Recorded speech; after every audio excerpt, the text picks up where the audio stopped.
મોટા બંગલા હું હા છે ને આવા બંગલા તું જો કેટલા બધા આમાં રહેવાનું આપણે ત્રીજા માળે બોલ આમાં રહેવાતું છે આ બંગલા પડ્યા હોય તો હવે એમ થોડા બંગલા પડે વાતો કરો છો તો બંગલા ન પડે તો આપણે પડ્યા હોય તો હવે એમ થોડા આપણે પડવી આ બધા આમથા રહેતા છે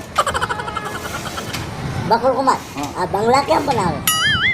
હવે એટલી નથી ખબર પડતી ઈ છે ને પેલા આડા આડા આડા આડા બનાવી નાખે પછી દોરડા બાંધી ગાઝા માણસો થાય ને તો ઓલા થાંભલા ઊભા કરે ને એમ બંગલાને ઊભા કરી નાખે હવે એમ થોડા બનાવે તમને કઈ ખબર ન પડશે બોલતા ન હોય અને આ સાના માના રહેજો કોઈ સાંભળશે તમે દાંત કાઢશે એમાં હું દાંત કાઢે આપણે ક્યાં ખોટું કહીએ અને આમાં ત્રીજા માળે કેમ રહેવું મારે પછી રોજ કેરબા ત્યાં કેમ ચડાવવા હવે ને કેરબા ન સડાવવાના હોય ને નળ ચાલુ કરવી ને એટલે પાણી આવે ઓ સારું લે હાલો મકાન જોઈએ એવી તો ખરા